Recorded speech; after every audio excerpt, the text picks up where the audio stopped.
வணக்கம், welcome to Kundhavi Goods. வச்சிருக்கோம் மூடிட்டு அடுத்தது செஞ்சுருக்கேன். வணக்கம், வெல்கம் டு Kundhavi Goods. அனைவருக்கும் தீபாவளி நல்வாழ்த்துக்கள். தீபாவளிக்காக முறுக்கு வகைகளும் இனிப்பு வகைகளும் பார்க்கலாம். இன்னைக்கு பாகு காய்ச்சாமல் ஈஸியாக ரவா லட்டு எப்படி செய்கிறது அப்படின்னு பார்க்க போகிறோம். ரொம்ப சுவையாக இருக்கும், மிருதுவாகவும் இருக்கும். பேனை வச்சுக்கோங்க. அடுப்பில் நெய் இருக்குது. நெய் இவ்வளோ பெரிய ஸ்பூனில் வந்து 4 ஸ்பூன் நெய் விட்டுக்குங்க. நெய் காய்ச்ச உடனே முழுசாக முந்திரி கார்னிஷிங்காக நான் வறுத்து எடுத்துக்கிறேன்.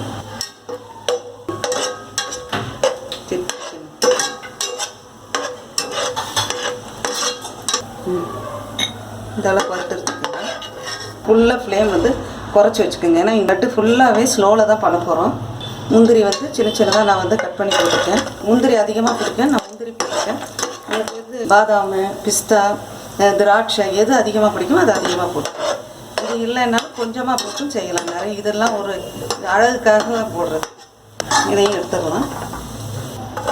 கிஷ்மிஷ் வந்து நான் கொஞ்சம் தான் போட்டிருக்கேன். திராட்சை இப்படி பலூன் மாதிரி வரும், அந்த ஸ்டேஜில் எடுத்துருங்க. 1 கப்பு ரவை, இது வந்து கிட்டத்தட்ட 225 கிராம் இருக்குது. அதை வந்து இதில் போட்டுருங்க. நல்லா கிளறி விடணும், நல்லா பொரியணும். ஃபுல்லாக இது லோ ஃப்ளேமில் தான் நீங்கள் செய்யணும். ஆரம்பத்தில் நல்லா பொரியட்டும், மணம் வரணும். கலர் வந்து பால்கோவா கலர் வரும். இது வந்து சின்ன பசங்க கூட செஞ்சுக்கலாம், புதுசாக செய்கிறவங்க கூட. ஏன்னா பாகு காய்ச்சறதில்ல, அதுதான் ஈஸி பிள்ளைகளுக்கு. கைவிடாமல் கிளறிகிட்டே இருக்கணும், இல்லைன்னா உங்களுக்கு வந்து ரவை வந்து நிறம் மாறிடும்.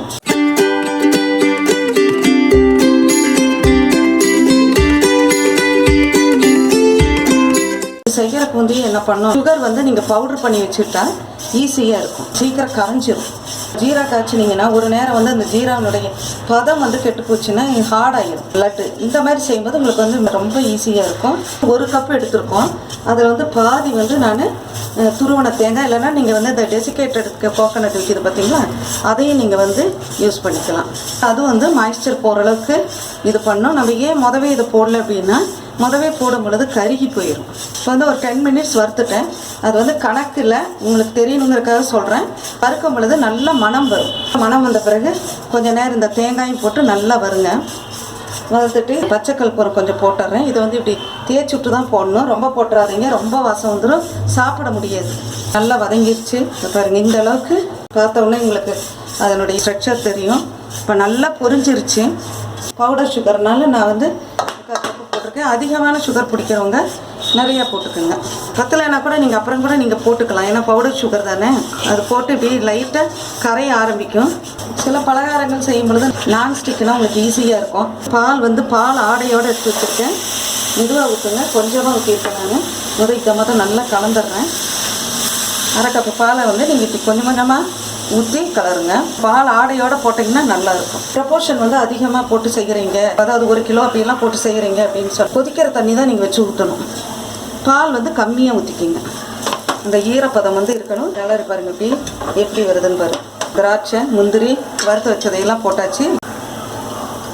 ஏலக்காய் தூள் போட்டுக்குங்க.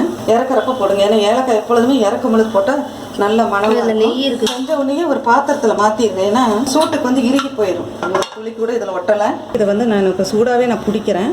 ஆரியும் பிடிக்கலாம், ஒன்றும் பிரச்சனை இல்லை. சப்போஸ் ஆறிடுச்சு அப்படின்னு சொன்னால் இங்கே பாருங்கள், பாலை வந்து இப்படி கையில் தொட்டுக்குங்க. தொட்டுட்டு எப்பொழுதுமே ரவா லட்டு மோஸ்ட்லி இந்த மாதிரி தான் பிடிப்பாங்க. நான் வந்து சூடாகவே பிடிக்கிறேன்.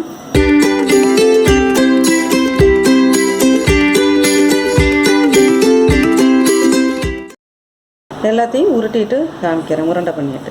இப்போது இந்த ரவா லட்டு எப்படி இருக்குன்னு நம்ம ட்ரை பண்ணி பார்க்கலாம். செம்மையாக இருக்குது. நீங்களும் இந்த தீபாவளிக்கு நல்லா ட்ரை பண்ணி பாருங்கள். எங்கள் சேனலுக்கு சப்ஸ்கிரைப் பண்ணுங்கள். தேங்க்யூ.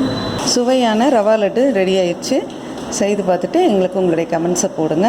சப்ஸ்கிரைப் பண்ண மறக்காதீங்க.